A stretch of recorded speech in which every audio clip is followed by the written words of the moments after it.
this slide, we're just trying to show the holdings by retail investors, specifically households. You'll note that there's been that increase, and this is alluded to the fact that we recorded attractive yields in 2020, up to early 2021. As I earlier mentioned, the default that happened in 2020, and government resorted to the domestic market. So high yields were recorded in that year. And also the heightened sensitization on government securities has also promoted that increase.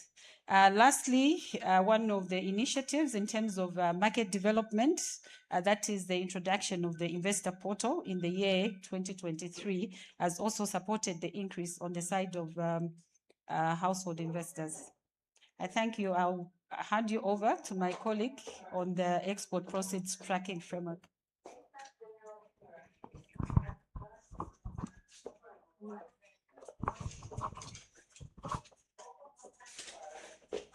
Good afternoon, everyone. My name is Muika Mwenechanya. I work in the statistics department. I'll be making the presentation on the export proceeds tracking framework. So the export proceeds tracking framework is a policy measure that reinforces the importance of having comprehensive and accurate data to support informed informed policy decisions. So this was introduced on the 1st of January 2024 after the issuance of the directives that support it. And the main requirement is that all exporters that are operating within the Republic of Zambia do route their export earnings through a bank that's based in the Republic of Zambia. They do retain full rights to use their funds as they deem fit.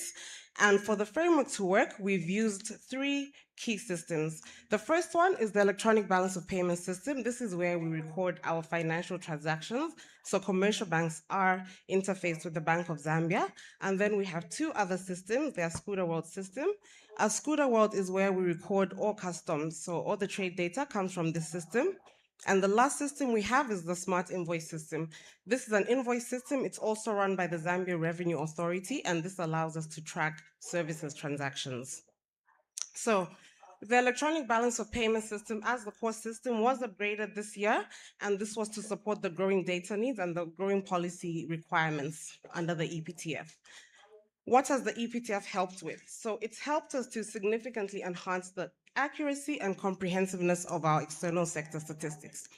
So when we talk about external sector statistics, we're mainly referring to balance of payments, and simply put, the balance of payments shows us the money that's flowing into Zambia and flowing out of Zambia, owing to trades, investments, and also financial transactions.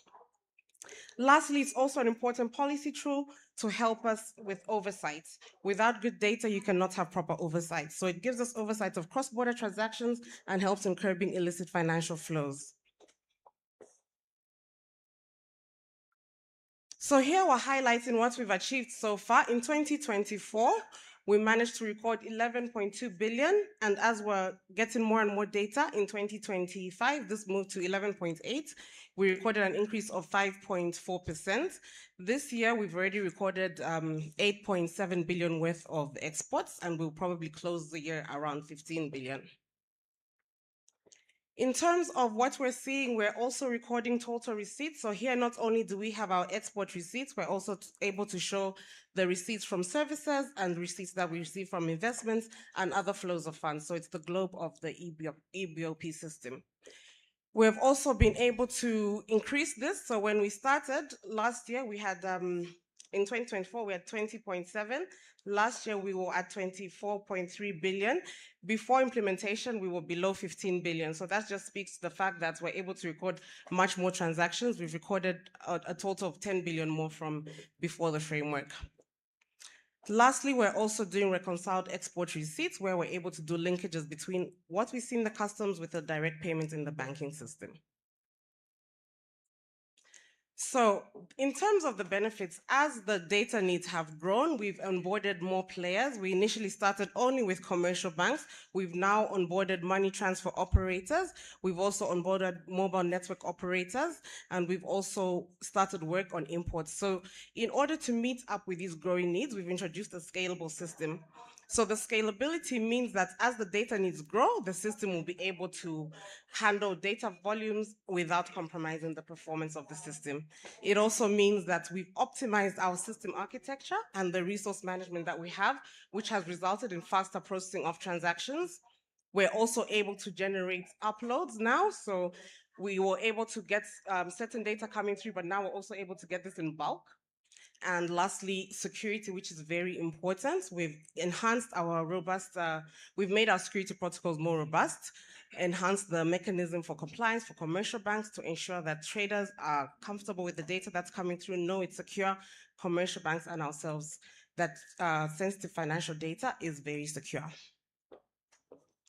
So in terms of the import tracking module, we've worked on drafting the directives that speak to how it will be governed. So these will replace the current directives to include imports. The current directives only speak to exports. And this will enable us to have real-time tracking of imports declarations and payments. Our focus also is just to move with the evolving dates and trader needs. So the system will allow for import payments to be tracked in two main ways.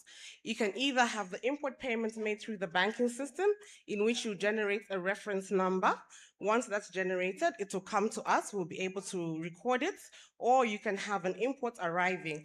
Whether the import arrives first or the payment comes through first, we'll still be able to generate reference numbers that will enable us to link the customs data with the payment that comes through the banking system. So lastly, the benefits of the import tracking module. The first one will be to give us improved oversight of import payments, strengthen the tracking of imports of goods and services, and linking the documentation from customs and the banking system. The main aim will be to enhance the accuracy of import transactions in the balance of payments and help us in combating illicit financial flows. Thank you.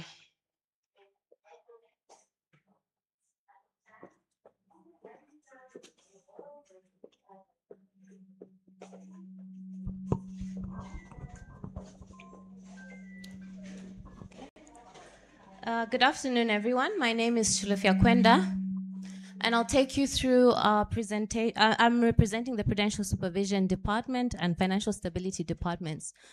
So I'll take you through a presentation where we highlight how a stable financial system fosters trade and investment. So the financial system is made up of different component parts. That's financial institutions, such as banks, non-bank financial institutions, pension institutions, and financial markets makes up the bond and capital markets and payment systems. We need these different components of the financial system in order to have trade and investment. That's because the financial institutions take surplus funds from those that have excess and channel these into deficit units, thereby channeling savings into productive investments. Payment systems also support trade and investment through domestic and foreign payment platforms. Financial system also allows for the management of financial risks through various financial products such as insurance products and derivatives.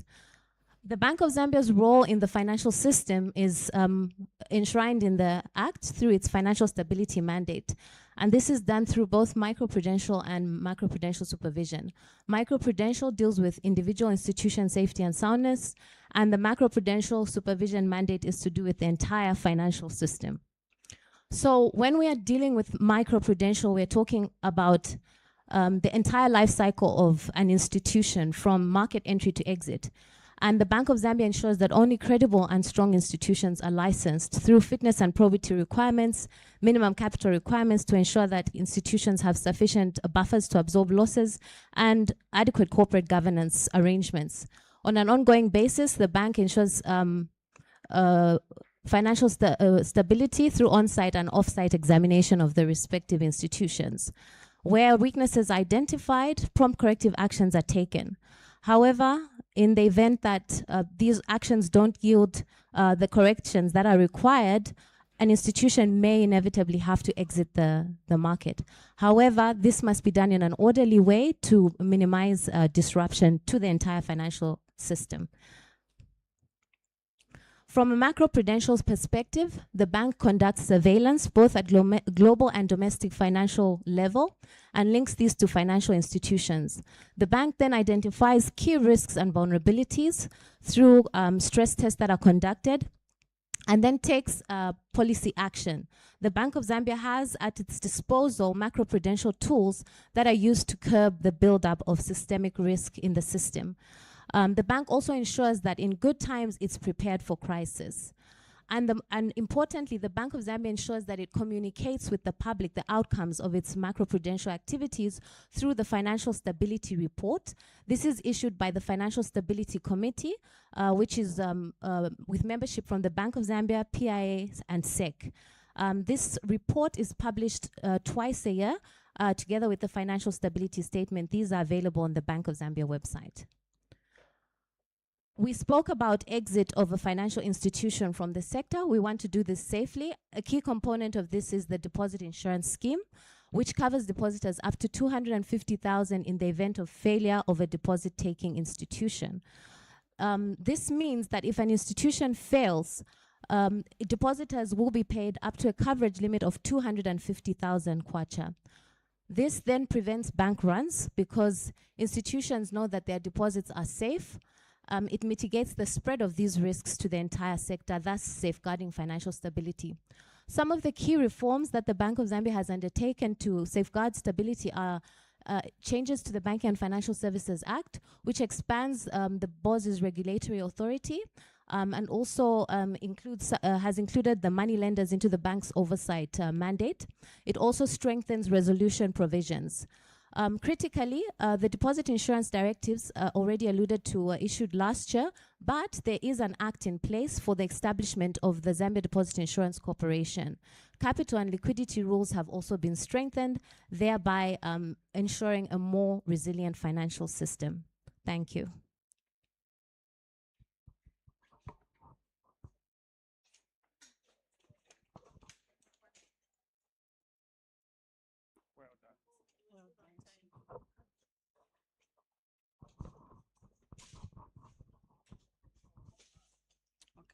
Good afternoon, everyone. Good afternoon. Good afternoon, everyone. My name is Mtalebesa from the Financial Conduct Supervision Department. So I'll be taking you through what Financial Conduct Supervision does. So our main role is to protect consumers of regulated financial services to help increase the trust in the financial system in Zambia. So looking at this year's theme, so people can only trust the financial system and help foster trade and investment when there is access and trust to proper financial services. So here we have market conduct principles, which every regulated financial institution in Zambia should adhere to. So the most important ones are transparency, fair treatment, they should prevent mis-selling, data protection, as well as complaints handling. And then principles alone are not enough. We also need our consumers to know their rights and obligations. So for our consumers, their main rights are requesting for key fact statement when dealing with any service provider. And then they should also seek redress when they're not happy about a certain product or service. And then privacy and data protection is very key. And then also, other than their rights, we've got their consumer responsibilities. So we need them to read their terms and conditions before signing any loan agreement or any service that they would like to acquire, and then provide accurate information and ask questions where they're not clear. And then other than that, we promote complaints and redress for consumers. So we have a mechanism that we follow. So the first step is a consumer should lodge a complaint with their financial service provider. And then the second step is if they're not happy with the outcome of how their complaint was handled, they can escalate it with a regulator. So the regulator depends on the type of financial service, the type of financial product or service that they were acquiring. So either Bank of Zambia, PIA, or SEC. So if, as a regulator, we give them, we handle their complaint and give them a response, and they are not happy with that, they have the right to seek redress with courts of law. We also have I should mention that we have a dedicated email address, which is down there, for anyone who has a complaint against a regulated financial service provider. And then I will look at CRB. So it's important for a consumer to check their CRB report. So a CRB report is free annually, once a year, so you can check your report. It's encouraged that they always check their report because sometimes it can have errors. So those errors should be fixed promptly so that you avoid over borrowing and pay your loans on time. And then CRB is not only for individuals, even institutions can reach out to the same institution. And then other than consumers, we have the FSP side. So FSPs are also required to follow these duties, or these are their obligations when they're dealing with different consumers. So the most key one is responsible lending, because we've seen a growth in a different type of entities that are not regulated, that provide services, financial products or services that are not that lead to people's indebtedness. And then KYC. KYC is important for both individuals and institutions because they protect the consumer, as well as it's a law in Zambia to keep the financial system safe. And that's why it matters, because it avoids illicit financial flows and anti-money laundering as well. And then lastly, we'll look at the 2025 FinScope survey results. We've seen that all the indicators grew. The first one is financial inclusion. We've seen that it grew from 69.4% to 80.1%. What does this mean? 8 out of 10 adults in Zambia are now financially included. Then formal inclusion also grew, and this is mainly driven by mobile money. And then we have financial health, which almost tripled. What is financial health? When consumers are able to cope financial shocks, as well as plan ahead. And then we have financial literacy, which almost doubled. So financial literacy is like what we're doing right now, sensitizing different consumers about financial services. And then also financial education was incorporated in the Zambian curriculum. So all these, that's what led to an increase in the financial inclusion in our country. Thank you.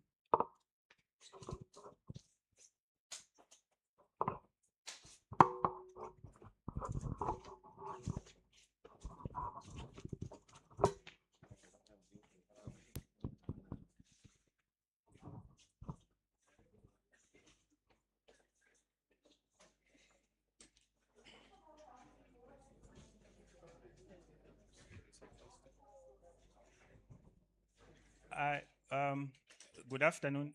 My name is Chitundupi. I'm from the Payment Systems Department from Bank of Zambia. I'm going to speak to the activities of the Payment Systems Department as it relates to the theme of the show this year.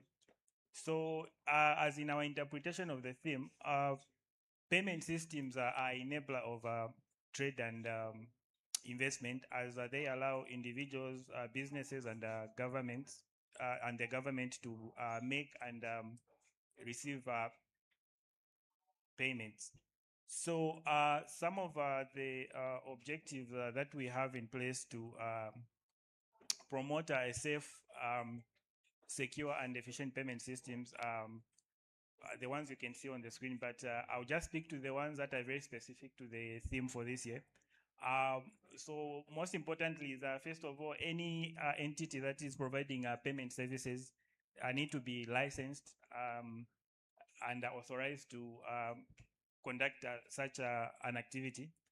And then we also formulate and implement payment system policies and strategies. These are policies, they enable us to conduct certain activities, one of which is, as an example, to support the 24/7 digital economy. And then we also have we also promote interoperable and reliable payment infrastructure, like the National Financial Switch, which allows customers to send money across different payment service providers. We also operate the RTGS that is used for high value payments. And then we also foster innovation by encouraging new products in the market through our regulatory sandbox, and also by introducing regulations on virtual assets like cryptocurrencies. Then just to show the relationship between businesses and financial institutions and how this fosters trade and investment, any individual business or the government, they would want to make a payment for something, and they would have to conduct that transaction through a financial institution, either a bank, microfinance, a payment service provider, or mobile money. And then the financial institution will process that payment using firstly local infrastructure like the National Financial Switch or the RTGS, depending on the type of transaction that is being conducted. If it's a high value, large value payment, you use the RTGS. And for retail payments, mostly they happen through the National Financial Switch. Also, cross-border payments can be done through the SATIC RTGS, COMESA REPS, PAPS, and SWIFT payments. And then in supporting the 24/7 digital economy, the banker promotes interoperability, like I've mentioned, the NFS, and also the extension of hours on the RTGS. We also support innovation through the aforementioned regulatory sandbox and the enhancement of use cases on the National Financial Switch. And we also promote financial inclusion, as presented in the previous slides. And then we also promote trust and security through the introduction of a new Payment Systems Act, issuance of cybersecurity guidelines, and development of the centralized eKYC. Then down here we have the stakeholders that we work with in promoting a 24/7 digital economy. And then in order to have an efficient payment national payment system, consumers need to be able to conduct they need to conduct transactions in a safe manner. So here we are just promoting how you can secure electronic payments. One of the ways to look out for is a name lookup. When you're sending money, just make sure you verify the name you are sending the money to. Also, you set a PIN for your transactions. You monitor your account. Then this just talks about some of the awareness activities that we do to sensitize the public about conducting electronic transactions in a safe manner. So this is done in a variety of ways, on radio, on TV, and in other gatherings like at the agricultural show. So the campaign promotes basically migration to cashless transaction, but also conducting those transactions in a safe manner. The last two slides, they just show the growth of digital payments. As you can see, mobile money has been growing since 2020, and paper-based payment methods like the check have been declining, which has ultimately led to the discontinuation of checks. And then lastly, this just shows the many access points for different payment methods, like the branches for commercial banks, ATMs, point of sale, and mobile money agents. You will see that Lusaka, Copperbelt, and the Central Province, they have the highest, but the trend has been that the access points have been increasing, consistent with the increase in adoption of digital financial services. Thank you.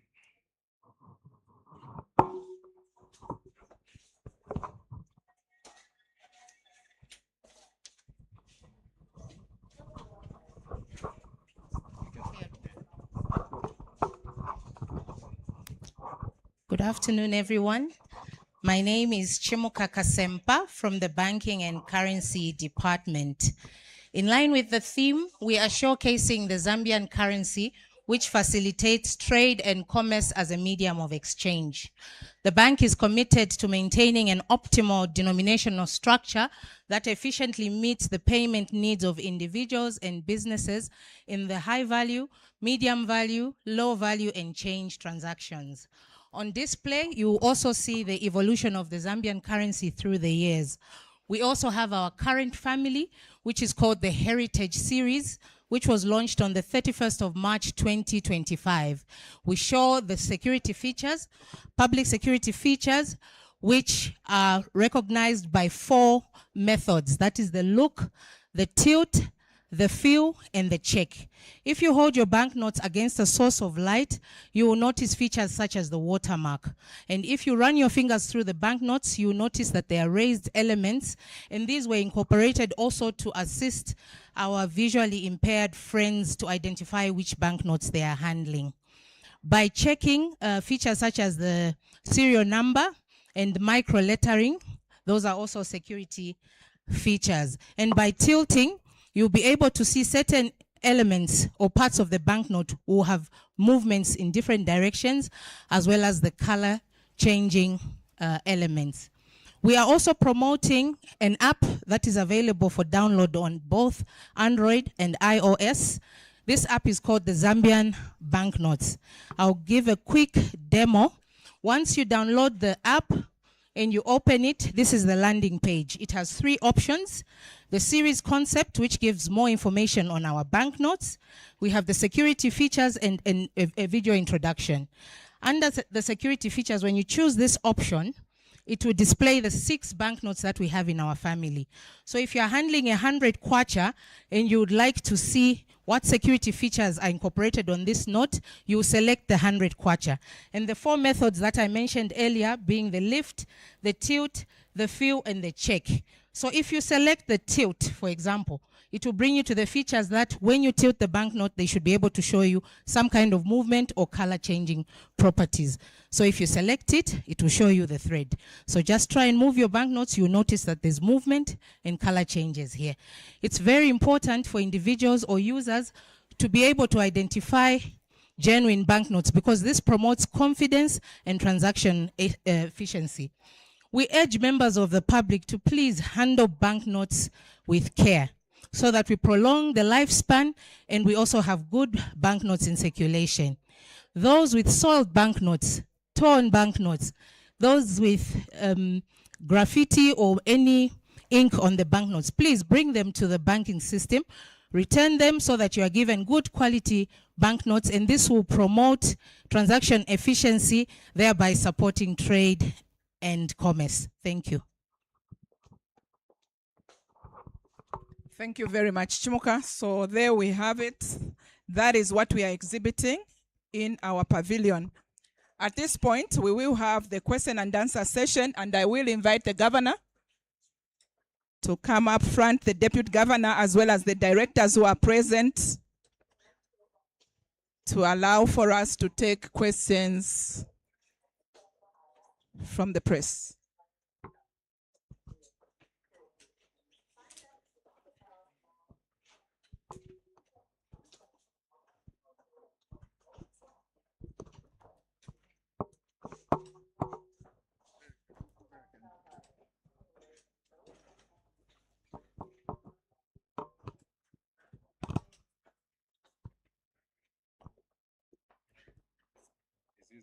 Yes, but where's the other one?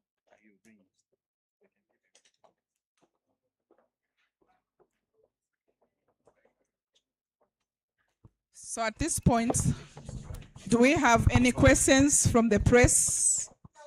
If you do have a question, please state the media house that you represent, your name, and then you can proceed to ask your question.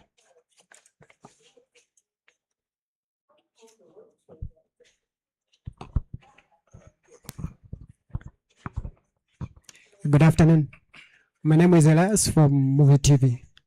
With what is happening in the Middle East, do the Bank of Zambia expect the currency to remain strong as we head into the third quarter of 2026. Thank you. Do we have anyone else with a question?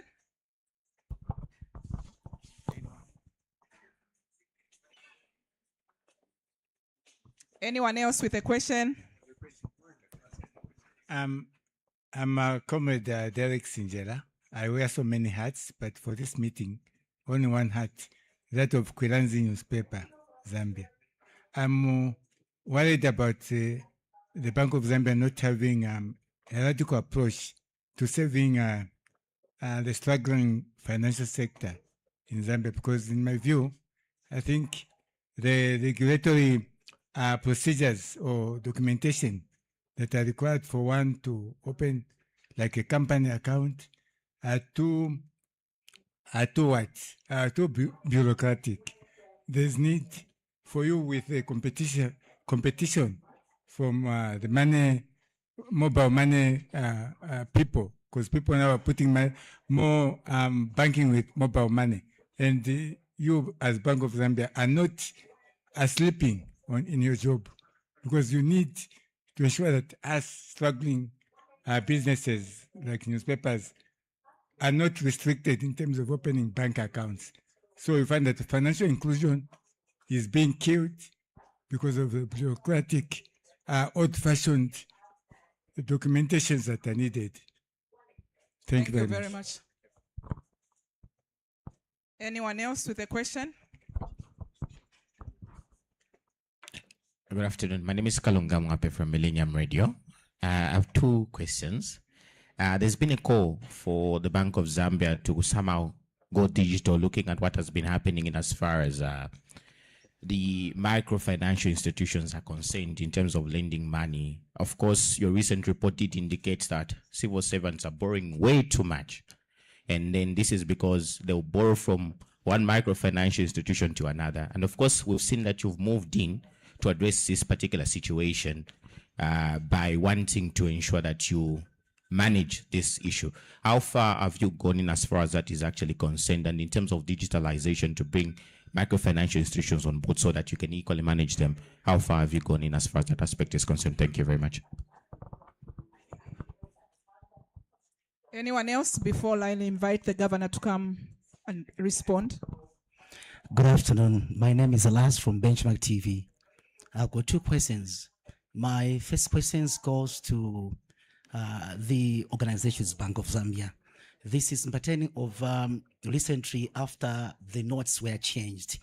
And we've seen that most part of Zambia, the law enforcement have been apprehending suspects that have been having these counterfeits. That seems to be like it is a new currency. What is the institution doing about this? Because this has been going on for so long, and it is affecting to the traders or the businessmen that are being swindled, because there is no much difference between the original and the counterfeit. And those that may not know, those who are in the areas, it may be difficult for them to identify, or rather to get to know which is original, which counterfeit. My second question is on the high rate of these inscribes, rather those that seems to say they are affiliated the Bank of Zambia, and they have been lending, which they call it's something that is extra amount of money, and they are in so many compounds. They get collateral at a high figure, and then these people, they overcharge the community, and people have been complaining about it. The money lenders? These are money lenders, and some of them, they are called Chilimba, some of them, they are called Kaloba, and they get goods on some general publics on a very high rate, and yet people seems not to have any kind of sort of help. So what is the issue doing about that? Because there are men who are not registered, but when you go around, they are still found they are operating, and this issue has been affecting the general public. Thank you. Thank you very much. Governor, you may take those questions. Good afternoon, and may join my colleagues in welcoming you to our stand. Lots of questions. Uh, Now, Middle East conflict and how it affects our economy. This is a tough one in the sense that, I mean, this is a matter which affects not just us, but globally. So what we look at is the channels through which this affects us. One obviously is through oil prices and the petroleum prices at the pump, and the other is the logistics in terms of getting these very commodities here. Now, in terms of how a currency performs, is not just that aspect. For us, I think we have been very fortunate so far as a country. Why do I say that? We say that because the price of oil, although has gone up, when you compare that to our main export commodity, the main export commodity still also remains highly priced. Right now, I think we are talking about over 13,000 US dollars per metric ton, whereas oil, I think it's now again back in the 90s. So when we compare the two, we see that I think we are still much better in terms of what we call the terms of trade. So that then enables us to get more inflows from the exports of that commodity that is happening. So that provides a cushion to the currency that we have, because it's an interaction of supply and demand. The other part is obviously the sentiment part. So far, we haven't seen really any targeting of our market, as it were, because this is a generalized problem, as I said. So everybody's trying to make adjustments to cope with what is happening there. So to your question, a lot depends on what happens to our exports. And one of the things we are trying to do, some of the things to some of you, when you are going around, they may look unrelated, but they are related from our perspective. For example, when you are looking at the export tracking there, this is critically important, particularly in situations like this, because then we have to track every export earning that we get. They also adding the import side is to screen also what imports are we getting. That's where the Ascuda World comes from, the ZRA. We are also adding to that the smart invoice. You see in no time that with the application of smart invoice, you have a 360, that's what we call 360, sight of what is going on in the economy. We know what is going out, we know what is coming out in, so that way we can have better policies to make the necessary interventions. So all these things that we are doing here are enhancing the way we manage the economy. That's the whole point. I think some of these things may not be quite obvious as you are going through, including when we look at the payment systems here. That also is a screening mechanism for us to see who is doing what and who is not doing something that is expected of them. So we did also the currency directives, for example. You followed us on this. This is also meant to augment the use of the kwacha where it is necessary, which is the domestic transactions. So all these are factors which are contributing to what you have observed in the behavior of the kwacha versus other currencies.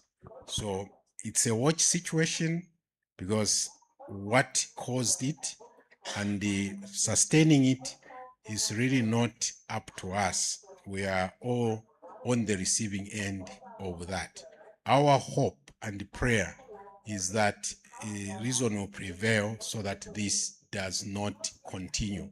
We had hoped that, you remember, it started in February. Now July has come to pass as well. So the uncertainty that is being created in the global economy is quite unfortunate. So I hope that answers your question. Then the issue, Derek, that you want a radical approach to how we are managing the banks. You know, just your neighbor there in front of you was complaining about these scammers who come.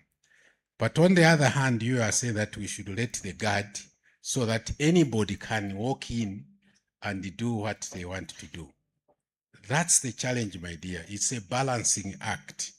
We can't have every Jim and Jack just jump into the financial sector. You'll be the first one to complain that you are being swindled of your money and you try to transfer money. You are not sure if it will reach its destination. So this know your customer is absolutely necessary. There are money launderers, there are fraudsters amongst us. We don't know, because you can't tell a fraudster just by looking at them. You have to inquire into them, how they are as a person. So these requirements are meant to guard against that. Also, we have actually made it what we call light requirements, particularly for individuals. Now, if you are talking of companies, businesses, then, I mean, they should have the requisite information to register business. But if it is an individual, we look at individuals slightly different from the companies, because individuals, there are those who may not be employed and so on. So I've made taken measures to make it light. Every bank, I entreat you to go around the show, those banks which are displaying, because we also go around to ask what kind of accounts do they have? Do they have simple accounts for individuals? And the answer we get is yes. And I think when we do the inspection, we cross-check to see that that's true.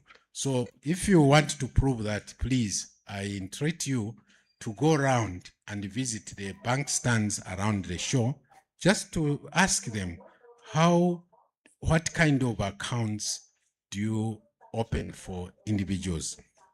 So that's on the opening of the accounts.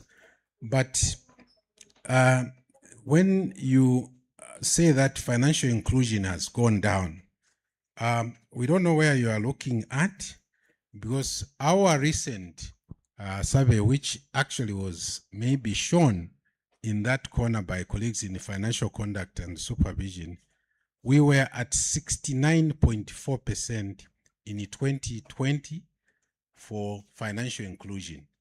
2025, which is the latest, we are standing at 80.1%.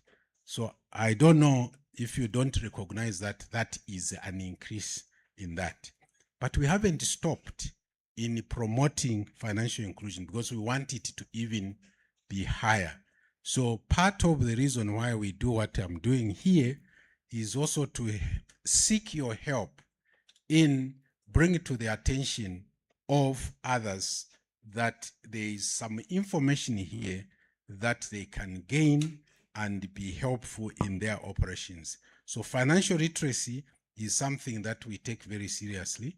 You may be interested to know that working with other stakeholders, actually we have caused a change in the curriculum, or to introduce a curriculum, financial literacy curriculum in schools, so that people at an early age can learn about financial matters. Even the things that the colleague in front of you raised could be addressed that way if you are empowered through that knowledge. So I hope as you interact in the show, you have some answers provided to your thing. So radicalism, I think in banking, it's a bit tricky to go that radical way because they are established norms. You see, it's global. If we are weak here, it means that we attract bad elements to come into our space. And in no time at all, we will be overrun. I don't know if you have heard the organization called Eastern and Southern Africa Anti-Money Laundering Group. This is a SAMLAG. Many of the countries around us were actually gray listed. They just came out. So that means that they found that their arrangements were not very good in terms of curtailing money laundering, fraud, which is cross-border. So we don't just look at our own situation here, we look also what happens around their borders. And for Zambia, being a land-linked country, we have 8 neighbors around. You can very well imagine if we are so relaxed, what could happen here? It will be heaven for all kinds of things to happen. So you must bear that in mind as well, that if you are just too loose, you are going to get hit by others. Digital, going digital and the borrowing. You raised a point. There are 2 aspects there. The one, you are talking of borrowing. The other is the digital push that we have campaign. I don't know if my cap has here. Huh? It has. Go cashless. We are still promoting that. In fact, we are very excited this time around that the government, through the purchase of produce, they have gone cashless. This is a very, very significant move because it means that now my colleagues in the banking here, those who want to cash, they don't have to worry more about providing cash because cash, Mr. Cash is a problem. He has no face. You know, you cannot trace this. If you pick a 500 kwacha note here, it cannot tell you who dropped it. But if you dropped your card, we will know there is a name there, you know, and when you use it, it will be detected. So we are promoting that very strongly because we think that's the way of the future, and there are a lot of benefits that can be enjoyed from that process. Already, you can see even participating in government securities is all digital, you know. So you stand a better chance to get services than just check if you go to a shop or a supermarket, you want to buy something. If you are using cash, the first thing you do is to check your pocket, how much you have before you start picking that. But if you have a card, you have flexibility that, and so now we have even mobile money. You can say, I've seen in places, people just go there and the mobile number, and now they are displayed everywhere. So that process is moving. But the borrowing aspect, you say that what are we doing? We are doing something. Because it's a two-way street, like you have observed. There is the borrower and there's the lender. Now, the borrower, we don't have much influence over because that's you, the individual. But on the part of the lenders, those that are regulated by us, they have to play by rules. That's where, again, that issue of knowing your customer comes in.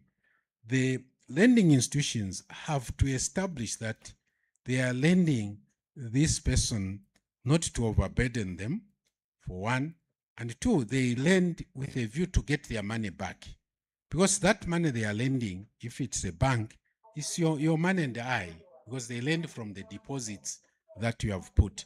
So that message has been relayed, and we continue to monitor how they do what we call the underwriting. You see, when you hear that underwriting, that's really what it means, the due diligence that they have to do on an individual before you pay. So when you open an account and when you are seeking a loan, they will take certain information from you. Where are you going to get the money from, and things like that.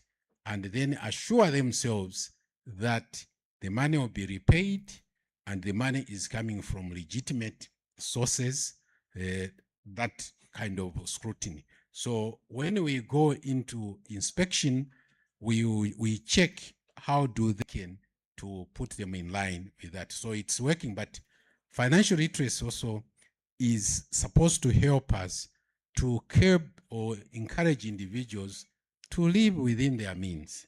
Some of these who are borrowed is clearly is undercutting the process. You see, if for you who are here, I can safely assume that you are employed. So you use your pay slip to go there and say, I want to borrow, and they will see what other exposure you have or indebtedness. But what if your borrowing is not related to the payslip? Then it becomes an open question. So what we urge the lenders is also to check the Credit Reference Bureau, whether there is any information there that they can use. But for the individuals, some of these, we find that actually is just beating the system.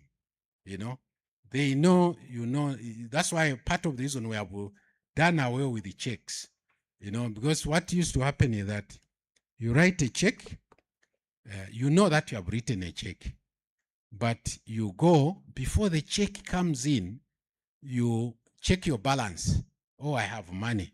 And you use, knowing very well that actually you have some charge that is going to come.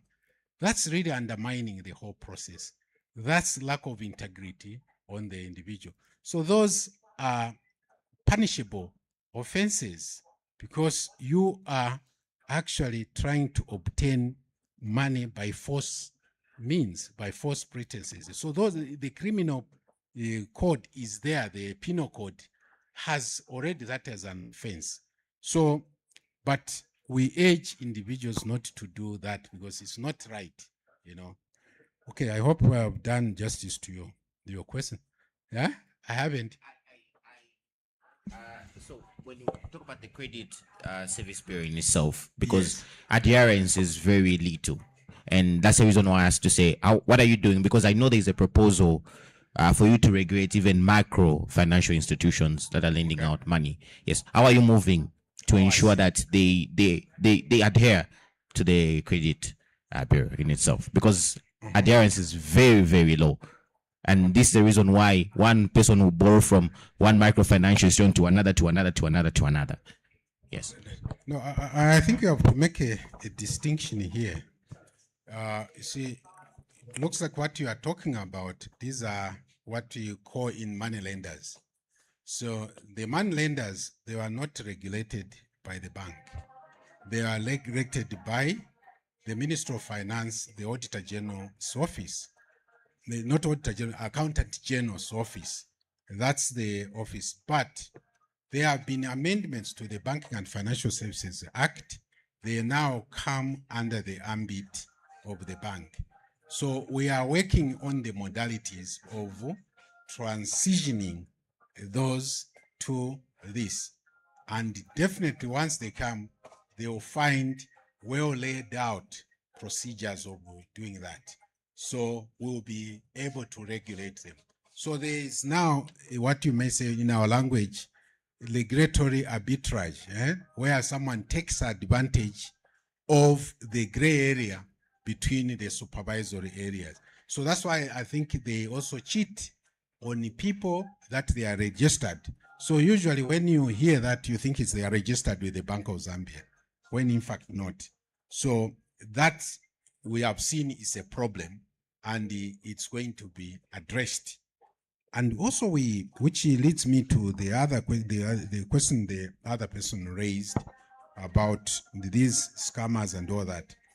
You see, yes, we are regulators, but we don't have eyes everywhere. The people who do wrong things, they live among us, you know? But we have a tendency not to want to be inconvenienced, to ignore, even when someone is doing something wrong. You don't want to come forward and say, I have. Even when we have what we call whistleblower policies to protect you who brings the information. So when we become aware that there is wrongdoing, we move in.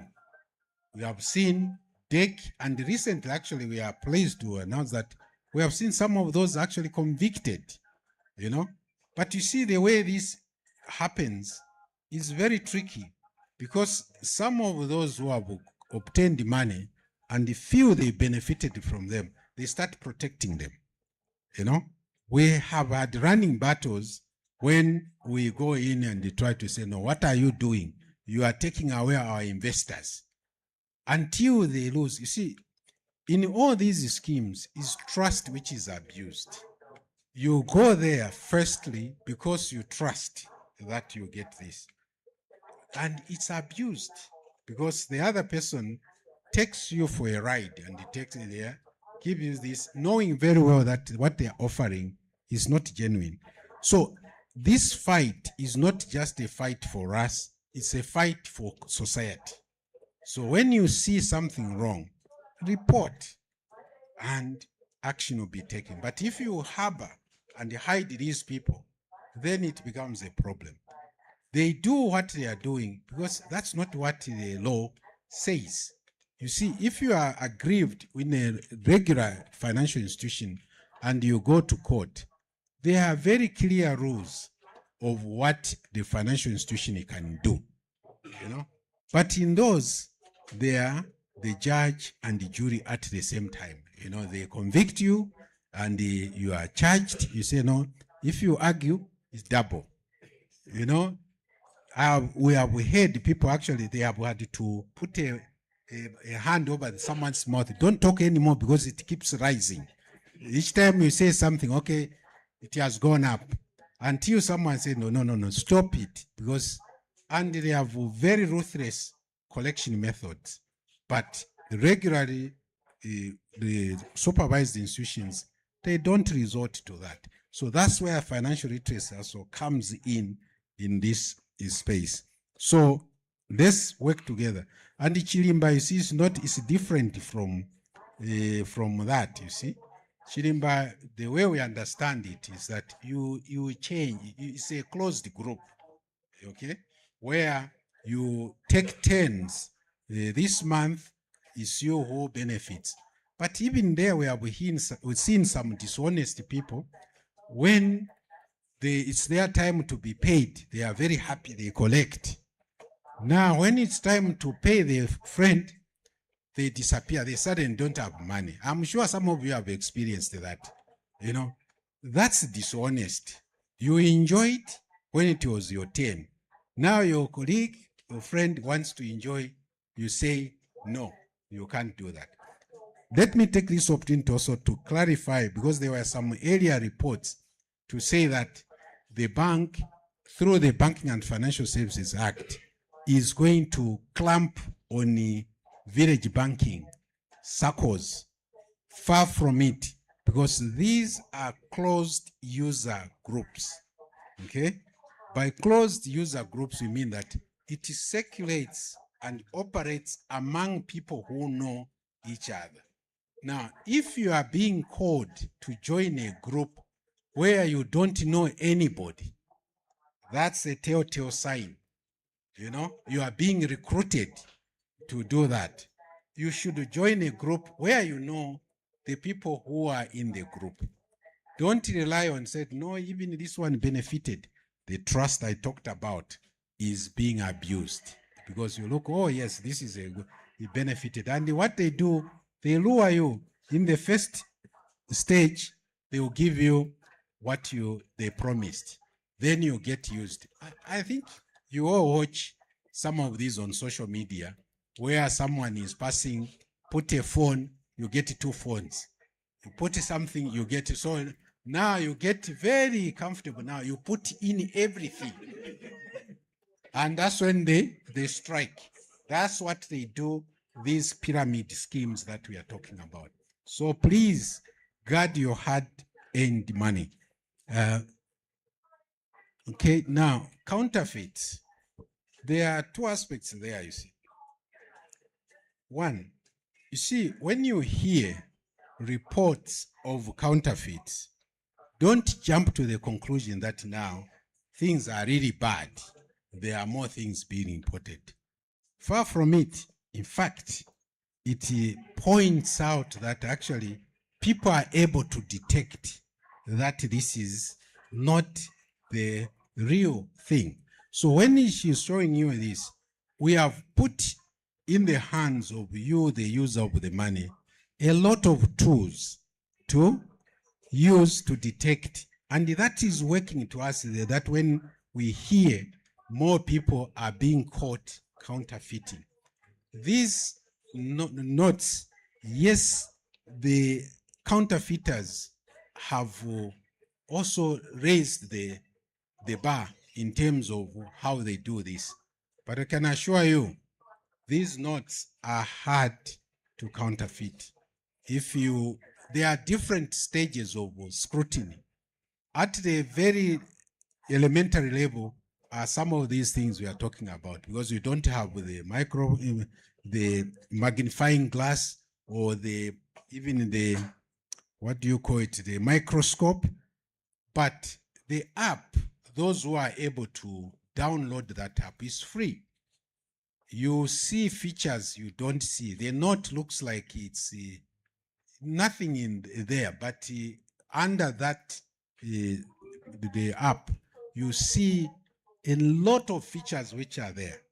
And those to be replicated by counterfeiters is next to impossible, you know. So the education here is that don't exchange money in the dark. The moment one wants you to change money in the dark, you should be very alert. Why in the darkness? Usually when you want to exchange money, you go to the light.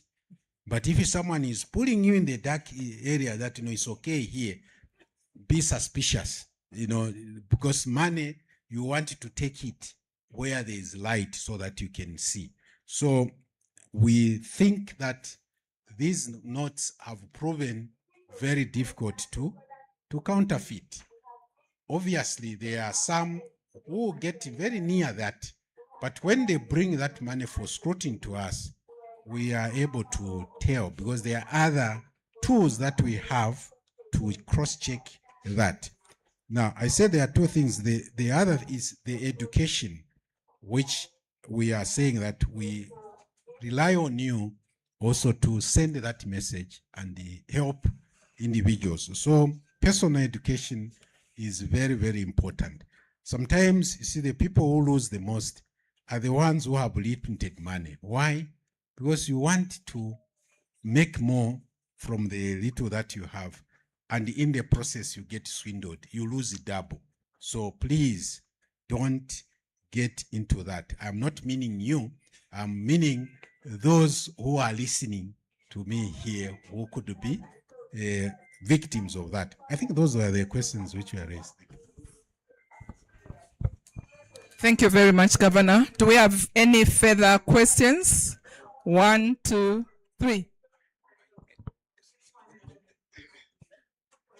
Thank you very much.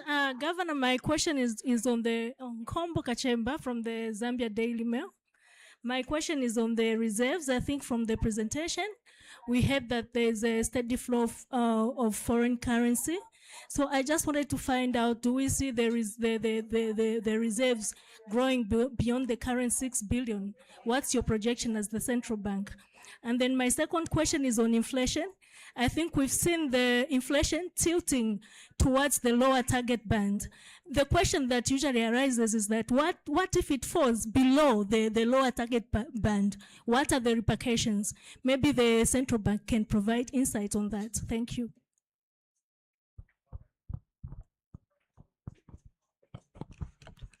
Okay, Kalunga, once more from Millennium Radio. I hope that you can answer this question. What happened to the old currency that you collected? Was it destroyed or what happened to it? That's my first question. And the second one, okay. And the second one is we've seen that you've put in a number of policies to ensure that the kwacha is appreciating, and one of them is the de-dollarization. Apart from that, the export tracking framework, which have really helped in sustaining the kwacha. How has this helped in terms of you not offloading dollars on the market to sustain the kwacha? Maybe you can just highlight us in as far as that is concerned. Thank you. So whoever has a question must come forward so that we are able to capture you in the frame.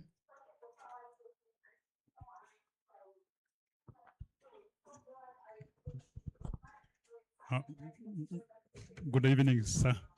I'm Maingaira Francis, a journalist from Zambia 24. I just need some guidance on what you have already explained regarding those scammers, those that are using or imitating the financial institutions to lend and then extort money from the people. There are some institutions that have made it clear that a person who imitates another institution to extort money from others, it's a crime. Now, those scammers are giving money, and yet they are not properly registered. And when people go to report, they say, oh, made some kind of report to those who are supposed to regulate those people. Doesn't this, for example, ring some ideas on how you can cramp this people? Because they are using your name to steal from people, and yet nothing happens. And they keep on growing on from 1 to 2. Now there are over hundreds. And many people have committed suicide as a result of such. Thank you.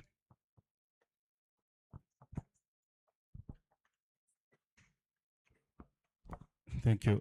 Good afternoon, Governor. My first question is on the architecture for lending institutions. We've heard that most civil servants are heavily indebted, but maybe the question as a regulatory body is why are the interest rates high when the inflation is dropping? And when you look at the breakdown of what banks charge to those civil servants, is what actually affects how they recover and how much is recovered from them. So maybe the question is, what is it that you are doing to help, even as they are borrowing, how can we help them so that they are not overcharged? Because the interest rates are quite high, and yet the inflation rate is very low. Then the other thing I wanted you, Governor, to comment is on we've seen the graphs, the beautiful graphs, especially on the reserves. What is the impact of the reserves on a common man like me? Because it has been in the social media or in the media of late that sometimes as citizens, we don't understand what these reserves actually mean. Maybe I need your comment on that. Thank you. My name is Kelvin Wakapush. I'm representing myself apparently.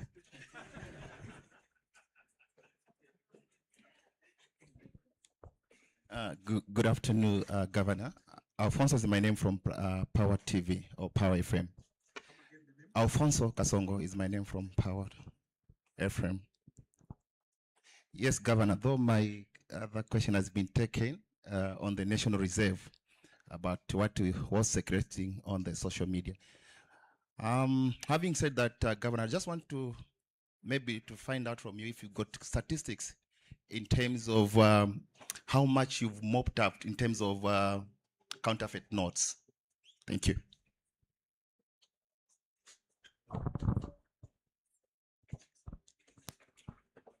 Good afternoon, Governor.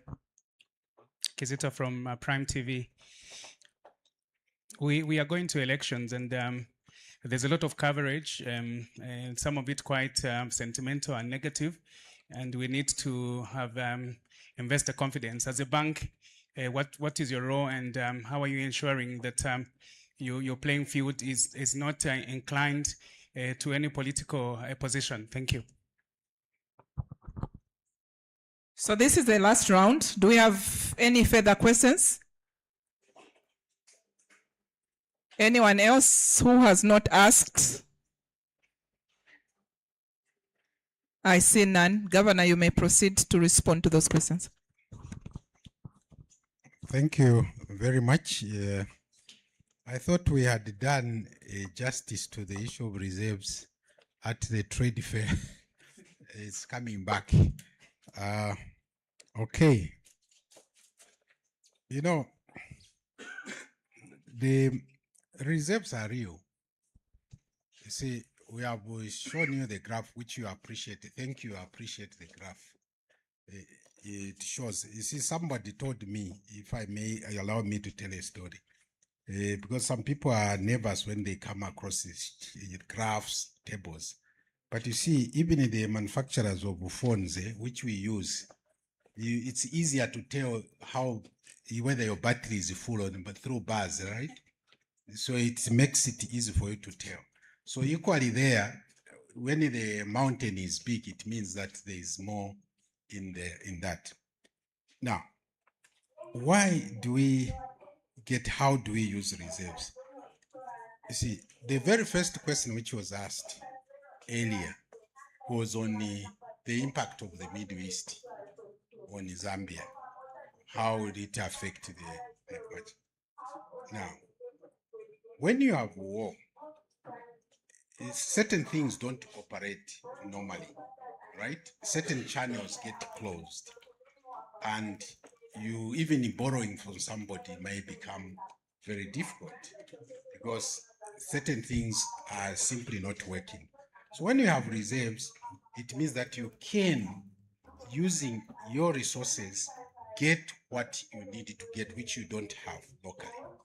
So the main purpose is to meet our requirements that stem from outside, because domestically we have the kwacha, and that's why we are saying that don't use the kwacha, the dollar, to buy things where you can use the kwacha, because we have the kwacha in abundance. We print the kwacha. We don't print the dollar. You see? We earn the dollar through exports of goods and services. Okay? Now, our main export commodity is copper. So when it is down, it means that our export flows also reduce.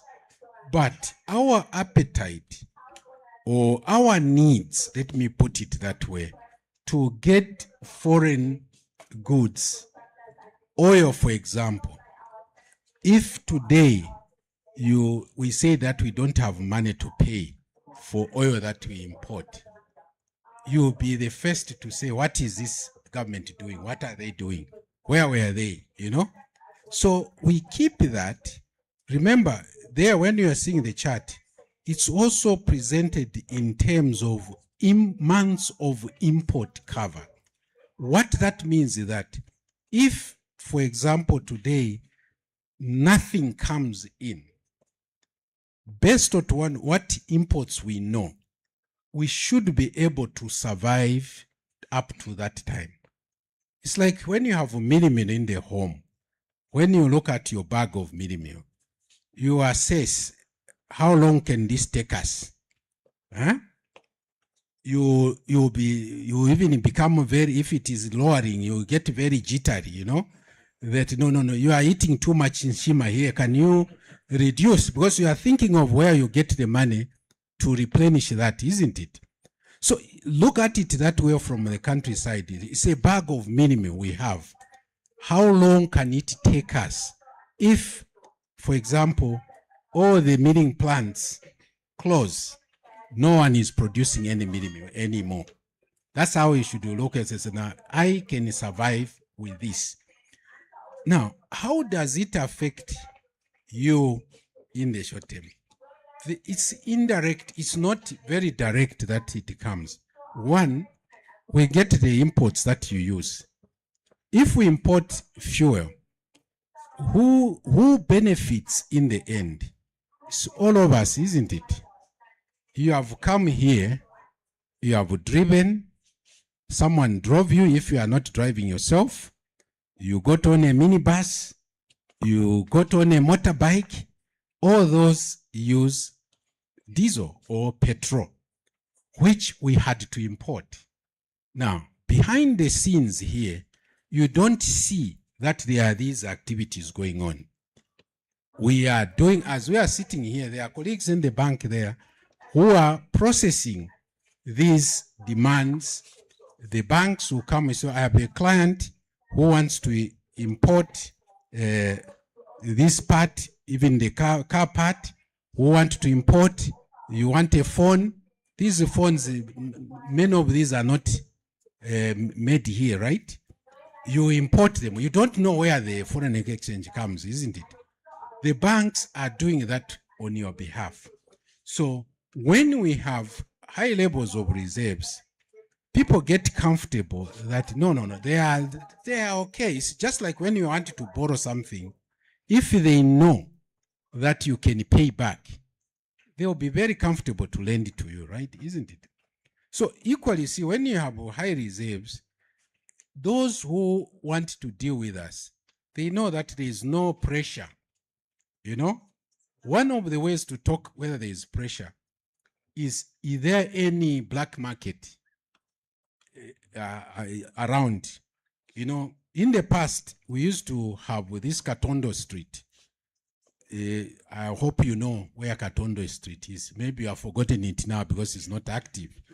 It's down near Lusaka Hotel. What was happening there is where these people were exchanging money. If you went to a bureau, actually, before even you get into a bureau, there are people who waylay you. I can exchange your money. I think you see it, those who have gone to the border towns. You'll find the people who are standing, you know, can you do this? But you don't see them in here. Why? It's because those who want to get the dollar, they can get as and when they want to do. So non-existence of these channels shows that there is comfort in there. The other way, we have used reserves more directly. Last time we explained, when the IMF gave all the countries, because of the COVID thing, 50% increase in our quota, right? The quota is the share we have in the IMF. Our current quota is about 972, I think, 0.8 million SDR. Okay, so when we borrow from those institutions, that's what they use as a gauge. You can only borrow up to your quota, meaning that they know that you can pay because the quota is there. Okay. Now, they gave us 50% of that increment across the board. When that was given, the government said, no, then we can use it to deal with some of our local needs. We could have very well sat it on it as reserves, okay? But the government said, no, we want to do something in the economy. What did they use it for?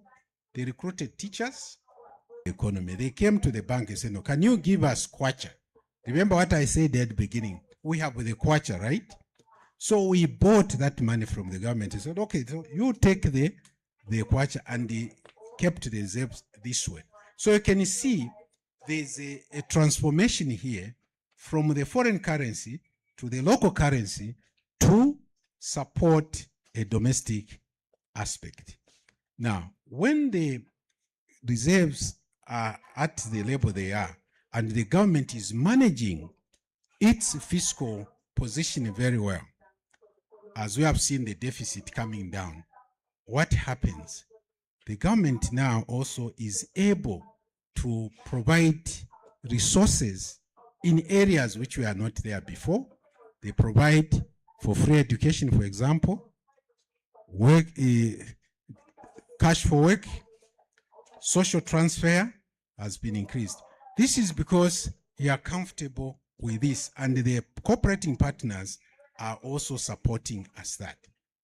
The other thing which happened in the program that we had with the IMF is that normally or previously the IMF will say, no, when we give you this money, because you defaulted, that means you didn't have foreign currency, right?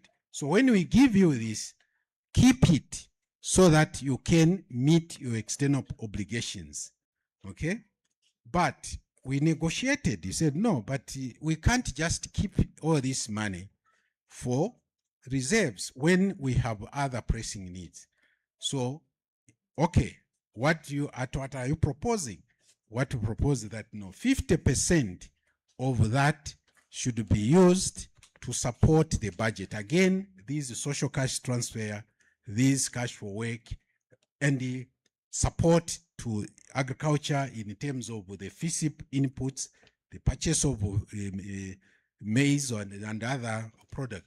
So that money is directed that side. So what we keep is we give the kwacha. So you are using. You can't say, no, but I didn't use it. Huh? When you have eaten, you have eaten, then you say, no, I haven't eaten because I didn't see that coming in. The other thing is that someone put it this way, that when you have reserves, it's like your body, when someone says you have high blood pressure, what does it mean? It means that your system is not in balance, right? Now, if someone says that don't drink beer, he says, oh, don't tell me that. What has that got to do with that? Me, I just wanted to enjoy myself. I feel better when I drink beer, right? But yet, in the end, it hurts you. It shows up in the blood pressure that you get, right? So, equally, see, when you have reserves, it moderates the temperature in the country, that people now don't act in a panic way because you have the resources to do. I'm sure even you, when you get paid, how do you behave? Some get very excited. I'll buy you this, go in and buy a round for everybody.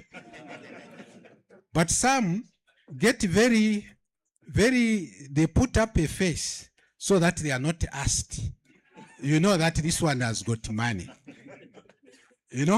So these are the things when we are comparing among countries, we are saying, no, this one has got the capacity to meet any eventuality. That's what reserves do. So by providing that cushion, it allows the government now to focus attention in other areas instead of focusing there. I hope today you got it differently. Okay? The odd currency, you want some of it. You get arrested because as of 31st March, 1st April, it ceased to be legal tender. So if you are seen wanting to use it, it becomes an offense. So that money, Angela here, they collected it and destroying it. Destroying it, one way is either to make briquettes, maybe you have briquettes, you can buy to those you can put as the soil to fertilize your soil, So it's cancelled. You see, when your money is taken out of circulation, we perforate it and actually go and incinerate it because we don't want temptation, because there are people who think, they don't know. I can use it. Even our own staff can't dare do that because if they are caught with that, it's a very, very serious offense. That money, we have cancelled it off our books, is no longer legal tender. You can only, in the future, if you have kept some, use as a collector's item. You know, there are people who collect this different money, and the older it is, the more valuable it is. So if you think you live longer, keep some. If you didn't exchange already, then you can maybe become rich through trading those coins. There are people who collect, so that becomes quite valuable. So we don't have it. It's not available for use. It is completely out of circulation. Now, you talked of foreign exchange measures, how they are helping. You see, all these changes that we have been doing, each one plays a part. You know, there's no one tool that is a catch-all. There's no silver bullet. If it was like that, it would be easy to do things, right? Because you just call this and you do and you sit. But when you are doing certain things, other things also happen. So you have to have another measure to deal with that. So this is why we have a combination of measures to deal with different aspects that pop up. So one clear example people give is that if you're a plumber, you have that plumber's tool, and you are called that there is a problem of electricity. As a plumber, you'll be looking for where you use that tool. And that's how sometimes the houses get bent, because you are using a wrong tool. So when we are looking at the economy, we see where the pressure is coming from. That's why that issue of information is very important, so that we know, oh, so this pressure is coming from this. What can work best in this space?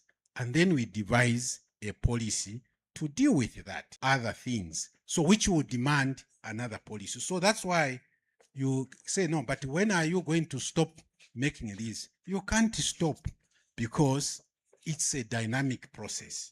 So indeed, by putting those measures, they dealt with one aspect, but we saw another aspect emerge. So you have to have another measure.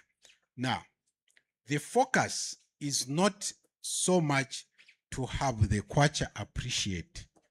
The focus is to have stability in the exchange rate. You see, so that stability is very important for you to plan, you know. But here, because we are accustomed to see the kwacha moving one direction, and that's why people are doubting, no, this is fake. How can it be? But we show you these graphs just to show you that it didn't start now. It started some time back. And to prove it, if you wanted to prove it, go to the bank and see if you can exchange money at that rate. That's the real test of that. And the people who import, they have confessed, testified that no, actually it is working. And sometimes you go into these shops, the prices underlying those, they are kwacha, they would tell there's a deal here. It's the exchange rate which is moving, which they have used to calculate the new price. And when it depreciates, again, you see those prices moving. Now we are seeing where shops were not displaying prices. Now you can see prices again being displayed, isn't it? Before, you find that actually where there was a price, somewhere were very careless in removing, you see that there was a different price here, you know. But now you can see they are comfortable, they can put the price because they know that it won't change much. So that's what we are aiming for, to have that stability in the exchange rate. But when it is out of line, we have to deploy these different measures to bring it in line. Then there was the scammers again came. Okay. Yeah, you know, this is a societal problem, you know. Like I said, these people who do this live among us, you know. They are listening even to what I'm saying. Eh? So I say, now they are on to us, and they will devise other means. So unless and until we, the people, say, I am not going to be swindled for my hard-earned money, then you kill the business for them. For as long as we have that temptation, I think the greed in us, it betrays us. Yeah. If you were to be given $100, 100 kwacha now, you look, if I had the 200 kwacha, I think I could buy something better.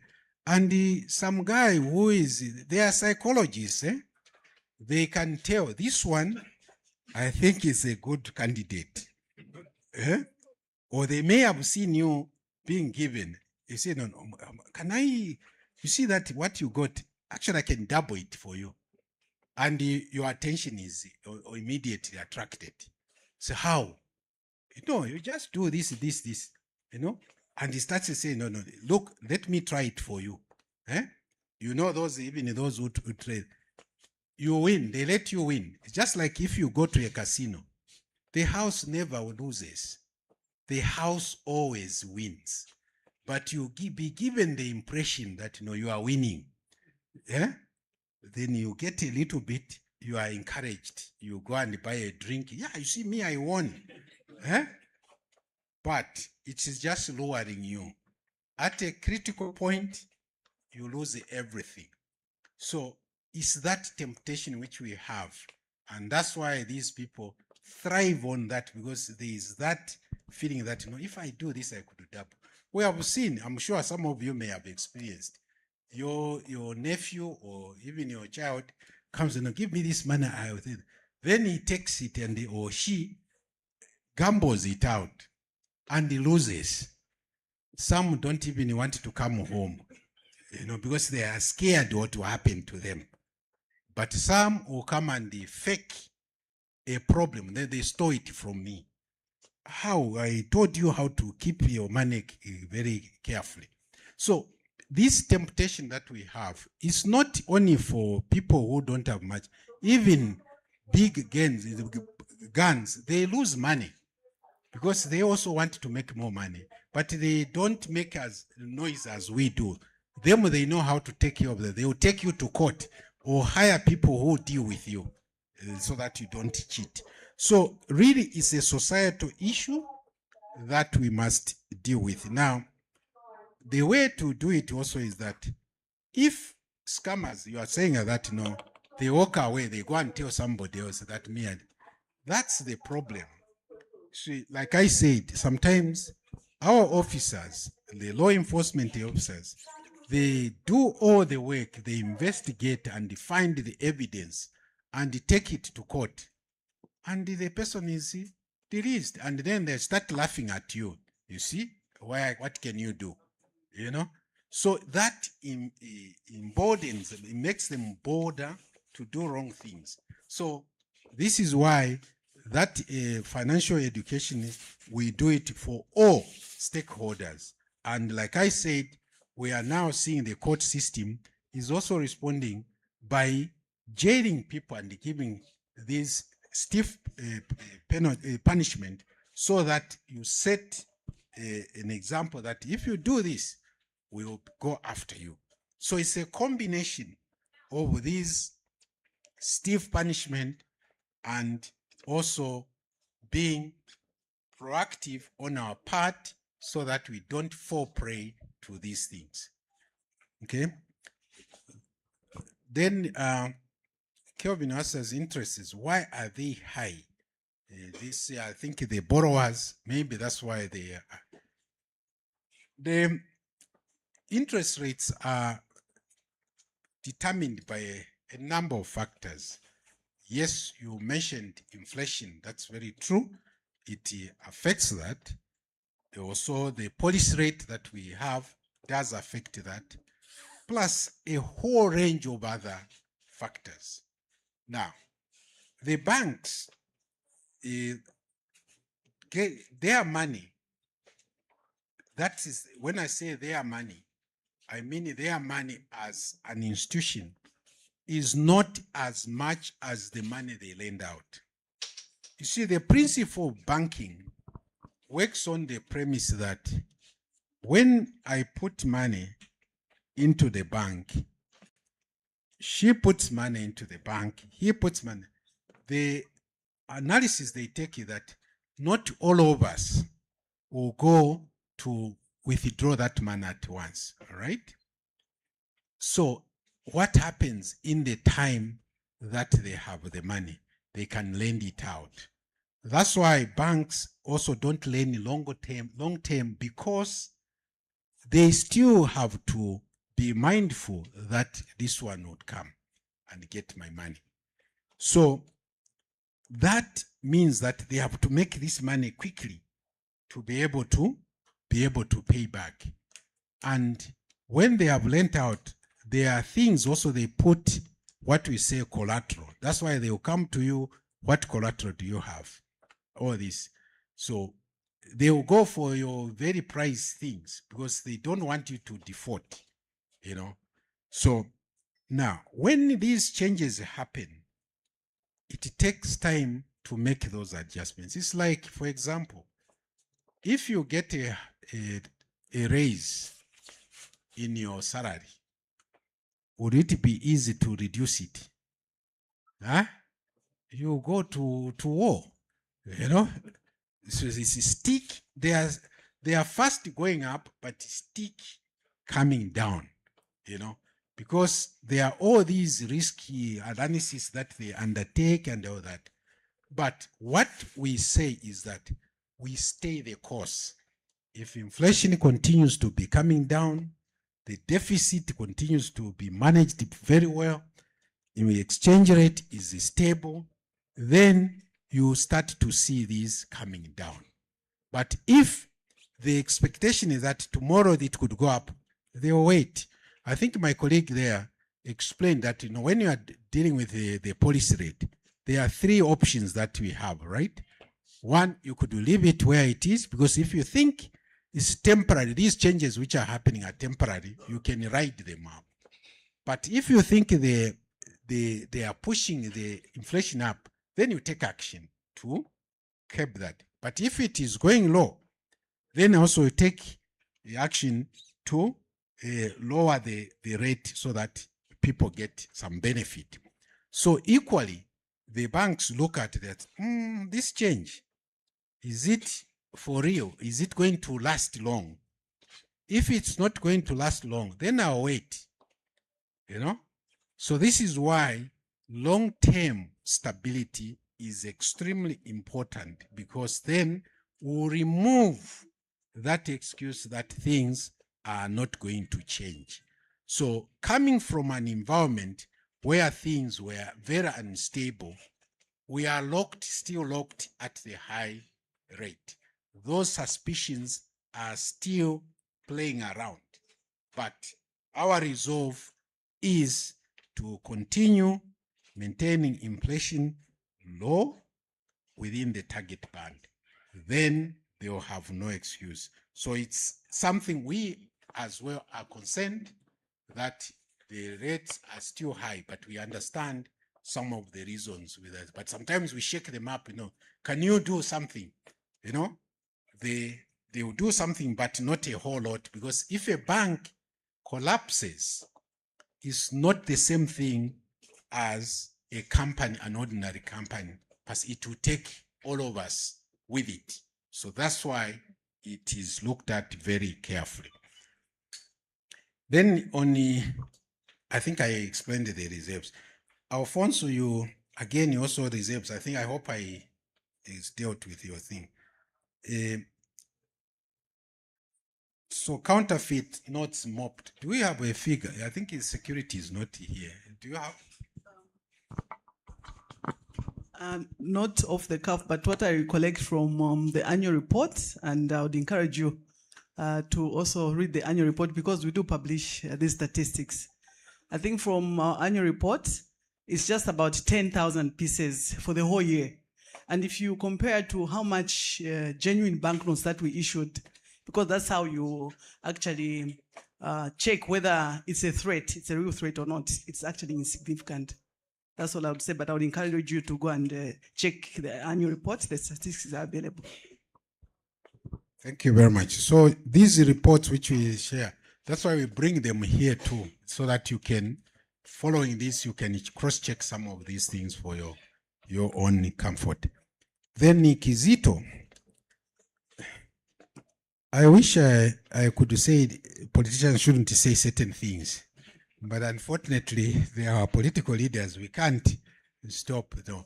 Now, this, you see, confidence is in different levels. It's these people who play in our market. They read everything and anything that happens in the economy. And they look at also patterns. What has happened in the past? What are they doing this? So it really plays elections. If as technocrats we had a way, we would say don't have elections. But then again, that's not democracy. So democracy, in our case, depends on these very processes. So we will ride it, and that's now we are counting. It's 13 days, so we hope we will get over it soon, because some of the pronouncements, obviously, you are the voters who judge them for themselves. But now it's when if some of those which were promised, the party which wins, then that's when now people take them more seriously, the investors, to say, let's see, where those things which are being said going to play out. So the plan which will come out after the elections, the budget that we present, that will be presented, carries a lot of information in terms of which those who are looking in want to evaluate. But another way investors look at the confidence is the people within us, those who are in the business, who are operating here. If they see that the business community here is comfortable about the situation, it gives them confidence that things are under control.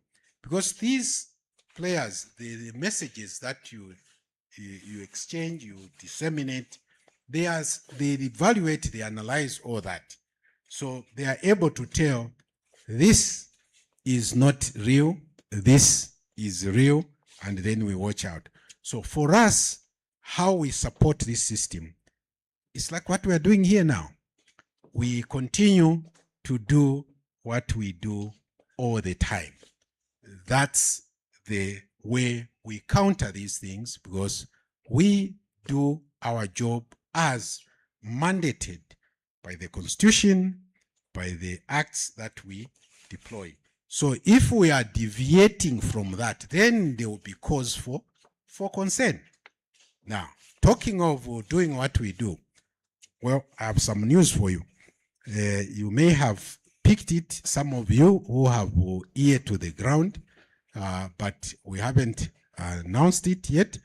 But today it is becoming public. The government gazette notice, what number is that? It's coming out today, that effective Monday, 3rd August, the statutory reserve ratio, we have reduced it. Thank you. Yeah. Those who have access to the government gazette notice, volume LX, what? That's number. Now 42, now number 102. So dated the 31st July 2026. So effective Monday, we will be lowering the statutory reserve ratio in two ways. One, the domestic currency, which is the domestic deposits, will be reduced by 5 percentage points. Currently, we are sitting at 26%, right? It will, effective Monday, it will go down to 21%, okay? From 26% to 21%, which is a 5 percentage change or reduction. So this, to those who are asking about what are we doing to perhaps influence the interest rates and all that, that's one of the ways that is also affected. But we are maintaining the statutory reserve ratio at 26% for the foreign currency deposit. Okay, so 21% for kwacha and 26% for the foreign currency deposit. We are also changing the way banks maintain this. So far, they maintain this on a daily basis. We do it weekly, but we assess on a daily basis that they maintain these or those ratios. But effective Monday, we'll do averaging, meaning that we'll take the average for the week, not for a single day. What that does is that it gives the banks the leeway, or the deposit-taking institutions the leeway to, sometimes on a daily basis they may not meet that requirement, but they can make up the next day or the day after. But for the week as a whole, they must maintain that at 21% for the kwacha and 26% for the foreign currency. The other thing which we are doing is that we are reducing the interest that they pay. You see, you and I, we think money sleeps, right? When you go to bed, you have your money in your pocket. It has also gone to sleep, isn't it? But not with the banks. The money doesn't sleep. If they put money with us overnight, there's an interest that they get. So what we do is that if a bank has a need for money, it will borrow some money in the day, but we allow them to get into their statutory reserves as well. But if come the end of the day, they are not able to meet that threshold that we're saying, then they can come and borrow overnight. So that rate, we are also reducing it by 5 percentage points, which we have done. So this is all meant to give them some leeway, especially that now we have this marketing season. There is a lot of produce on the market, and the inflation we have assessed is within the target band, so we can allow for this to happen. I think I didn't answer one question which was raised with respect to that, which was that what if inflation goes below the target? Well, remember what we said there, we monitor, if inflation is going up, going down. So there are other tools that we bring in to deal with that situation if inflation is. One is to lower the policy rate. But there are other tools, open market operations, which we deploy to manage the liquidity into the market so that the rate stays within that. Think of it this way. If you are driving a car, you are on the road, you have those markings, you drive within those, isn't it? Sometimes you go near the outer lane, sometimes you go to, so if it goes out, you turn the steering wheel, isn't it? So that's what we do also. The tools that we have is to steer this within that band. That's why we deploy those tools. So I hope that answers that. And I think that was the last question that we had. My question on the projection in terms of reserve growth. Okay. Now, you would be a billionaire if I was to give you that. we don't project reserves what will be. What we look at is the underlying factors. You see, you get exports, you get your a projection of growth, but reserves, we don't do that. Reserves, exchange rate, we don't do that because it's a very, very sensitive variable to do that. So no central bank will give you that, no, we are going to. What we give you a target though, is that we want so many months of import cover. So in the budget, that's what we target. So are we still with that? We have now with the where we are about 5 months of import cover, but we'll see what the minister will say when he reads the budget for 2027. So that's what you can gauge against. Okay, it's a macro. But right now, all I can say that we want to beat that target. Okay, thank you.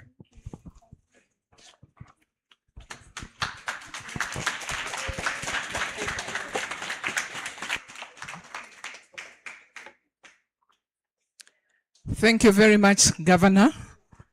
Colleagues, we have come to the end of our media tour. Thank you very much for taking time to be with us. In case you are still in the showgrounds, please feel free to visit us again. If you want a more detailed discussion on any of these topics that are being exhibited here. At this point, I just want to say thank you once again. Enjoy the rest of the afternoon.